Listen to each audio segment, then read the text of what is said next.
Okay. Hello, everybody. So here we are back, myself and Funny, with the last video of this series of frequently asked questions by new aspiring teachers. So, Funny, I hope you're ready with your questions. Yes. Hello, June. Yes, I'm ready as Hello. always. Yes, you are. Okay. Yeah. Today, I have a different kind of a question. Uh, Okay. After teaching a few classes, I mean, after teaching maybe 10 or 15 classes or so, there Mm-hmm. may be a situation when I may have to repeat the same question again. Uh, I mean, the same Okay. lesson, a similar kind of topic, or a topic which requires the same lesson plan or same activities which I had used earlier. So is it Mm-hmm. recommended to repeat the lesson plan? I mean, reuse the lesson plan and activities, or every time I should go with a new activity to the classroom? All right. First and foremost, as a teacher, every time you are planning a lesson or an activity, make a record. Okay. It's not like one-time use. So keep all your resources, all your materials with you, make a folder, do whatever. You keep it the soft copies or the hard copies. Definitely you should have your own archive, and you may reuse it. Depends on the topic again that you want to teach, and the students that you're teaching. Uh, but you need not, or I would say you cannot repeat the entire lesson, the same activities for the same group of students. Okay, you can't do that. However, for a different set of students, and the topic that you will be teaching, you have already taught before, okay, with the other set of students. So you can repeat the entire lesson, including the activities, provided the level of the students, the learners' linguistic competency, as well as their age group matches, they match uh, the previous learners, level and age, or even the number of students. So keep that in mind. So you will have to take a call, right? Or you may even repeat with few changes. You might tweak it. Sometimes the activities, like standalone activities, you can always repeat it. And I always suggest my teachers that if there is any particular energizers, warm-ups, or even certain activities which work wonders for your students, please use it as a repertoire. Don't feel guilty about it. You can, but keep Okay. it in mind what you need to consider. All I'll be right? cautious from next time when I repeat my activities. Okay, Sure. my second question for today, maybe the last one of this series, Mhm. is that is there any rubric kind of a thing that teachers can use to evaluate themselves immediately after a class is over? Yes, of course.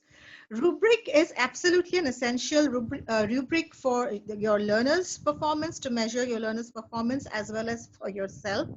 Self-evaluation is a must, and that should be a habit, I must say, for every teacher, and not wait for your school, for the institution to evaluate you. You must do your own evaluation, and you can do that after every lesson.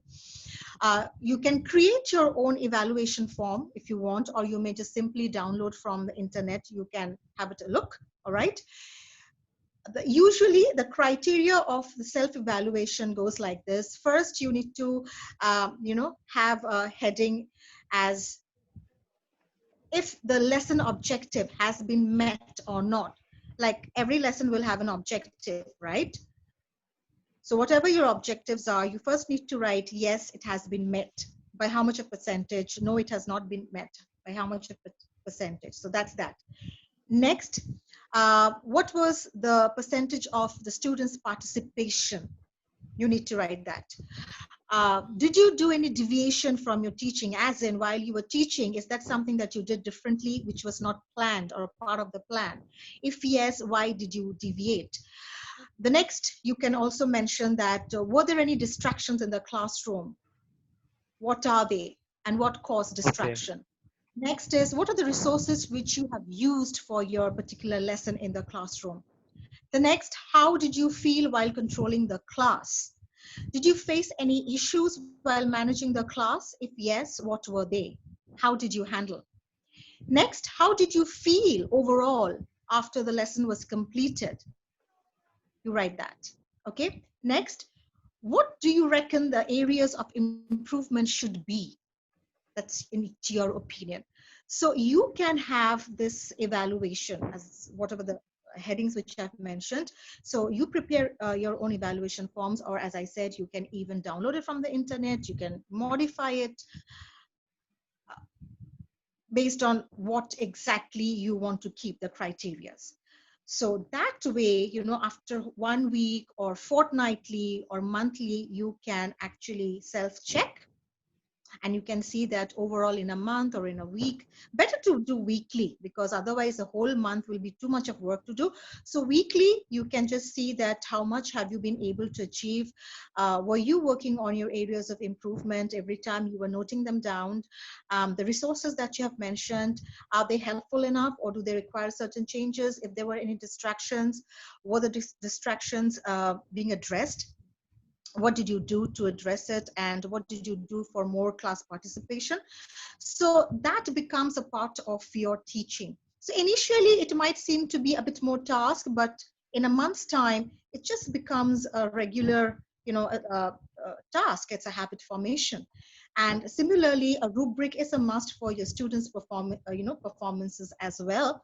That, how are they performing each activity, what is the percentage, who can perform independently, who requires help, and uh, uh, like how many, let's say, to what extent they were able to complete the lesson, right?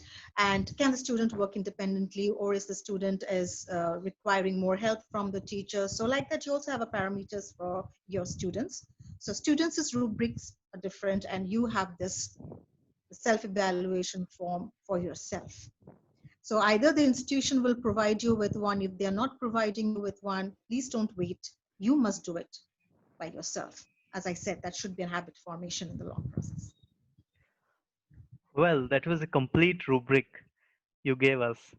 Definitely, I'll carry the rubric. I get it all right. Yes, I'll Yeah, definitely but you can carry it. always add few more. You can always add few more. You can eliminate some. Okay, as I said, you are free Yes, to check from the internet, but whatever I've shared, that itself can be a whole complete evaluation form. I'll definitely carry a rubric from next time I enter a class. Oh, please Well, do. uh, those all are my questions. I'll be back with a new set of questions next time. Oh, wow, that sounds very interesting. So, viewers, if you have heard that, Funny is going to be back with a new set of questions. I'm not sure what the nature of the questions would be, but I'm sure that's going to be really useful, whether it's for the new teachers or the veteran teachers or the teachers who are undergoing program. I'm sure the questions would be worth it, and I'm hoping that I'll be able to make it justice to the questions. Yeah, definitely you'll be. Okay, so Okay, just like thank I'll you be for looking the forward to it. answers.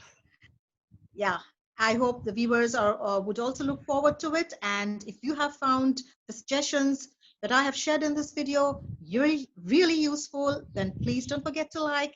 If you have not subscribed, then do subscribe. And definitely you can leave a comment. You may also come up with some questions, viewers, if you have any in your mind, so that we can work on that and make a new video for our viewers. So thank you, Funny, for joining me. Thank you, everyone, for watching this video. And we will be back soon. Thank you. Bye bye. Thank you. Bye.